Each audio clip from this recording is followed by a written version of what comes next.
کچھ عرصے سے تلاوت دعائیں وغیرہ پڑھتے ہیں، روانی کے ساتھ کچھ الفاظ کی ادائیگی زبان سے نہیں ہوتی، متعدد دفعہ زور لگا کر تکلف کے ساتھ تلاوت کرنا پڑتا ہے. نہ زور لگایا کرو، اس سے دماغ گلا بعد میں خراب ہوگا، دماغ پہلے خراب ہوگا، وہمی بن جاتا ہے آدمی.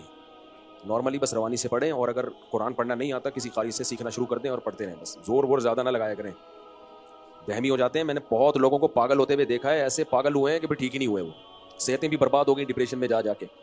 تو اس لیے کسی بھی چیز کو اس طرح سے اپنے اوپر مسلط نہ کیا کرو. مفتی صاحب، آپ کے لطیفوں اور قصوں کی کثرت، گستاخ سیاستدانوں کی بے جا تعریفیں اور قرآن والی غلطی پر کھل کر ندامت اور اعتراف نہ کرنا، ان چند باتوں پر عارفی نامہ کو آپ سے شدید بدگمانی ہے.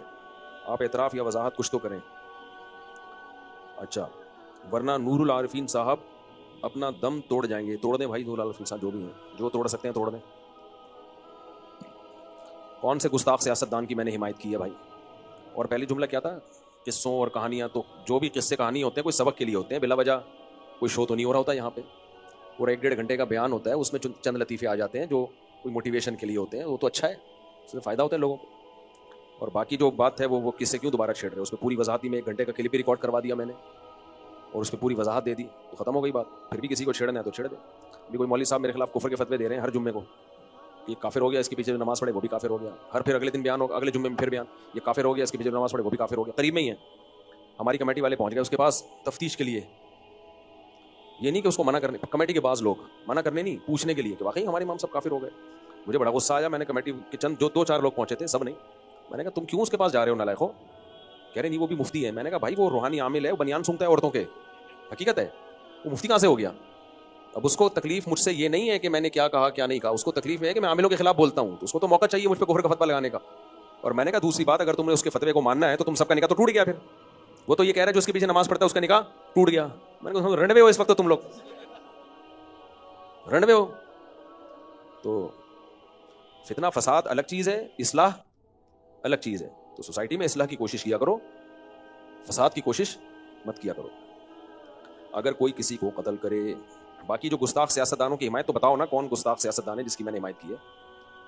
اگر کوئی کسی اور گستاخ کے فتوے لگانے کی اتھارٹی کس کے پاس ہے؟ یہ بھی ایک اہم مسئلہ ہے. یہ تھوڑی کہ کوئی بھی کسی کو جب چاہے گستاخ کہہ دے. اس کا معیار کیا ہے؟ کیا پاکستان میں بے گناہ لوگوں کی قتل نہیں ہوئے اسی بات پہ؟ تو پھر یہ حساس ٹاپک ہے، میں اس پہ بات کروں گا، ایک ایشو بن جائے گا. ورنہ ہمارے پاس جو رپورٹیں ہیں نا، جو کتنے بے گناہ، میں نے اس پہ بیان بھی کیا تھا کینیڈا جانے سے پہلے، کہ کتنے بے گناہ لوگ ہیں جن پہ گستاخیوں کے الزام لگے ہیں، اور وہ کسی نے اپنی دشمنی نکالی. کچھ لوگوں پہ صحیح الزام بھی لگے ہیں، ایسا نہیں ہے، لیکن بہتوں پہ غلط الزام بھی لگے ہیں. صرف کسی نے اپنی دشمنی نکالی ہے، اور پھر تھانے پہ دباؤ ڈالا، پھر جج پہ دباؤ ڈالا، جج اپنی جان بچانے کے لیے اگلے کو جیل میں بھیج رہا ہے. یہ سب کچھ ہوا نہیں ہے، ہو رہا ہے، اور بہت کثرت سے ہوا ہے پاکستان میں. بندہ اٹھا کے ادھر مار دیا، کسی نے ادھر اٹھا کے بندہ. بھائی یہ ملک ہے، یہ کیا ہے؟ یہ جو جب چاہے اٹھے، جس کو آپ کی ذاتی دشمنی چل رہی ہوتی ہے، آپ نے اس پہ گستاخی کا لگا دیا الزام اور اڑا دیا بندہ، ہیرو بھی بن جاتے ہو پھر آپ. یہ دنیا میں کسی ملک میں اتنی لا قانونیت نہیں ہے جتنی ہمارے یہاں ہے. تو وہ عامل ہے، بنیان سنتا ہے، تو بیچارے کا کام یہی ہے فتوے لگانا میرے اوپر. ادھر قریب میں ہی ہے، تو چونکہ اس کی ظاہر ہے دکان بند ہو رہی ہے. میں بار بار جب سے میں نے بنیان سننے کا کہا ہے نا، وہ تو سنتا ہے، وہ تو بالکل ہی ٹھا کر کے جا کے لگ رہی ہے. حالانکہ میں نے اس کا نام تھوڑی لیا، میں نے یہ تھوڑی کہا کہ وہ ایسا. میں نے تو ویسے ہی کہا ہے کہ جو بھی عورتوں کے بنیان سونگتے ہیں، تو وہ فوراً کہتا ہے وہ تو میں سونگتا ہوں.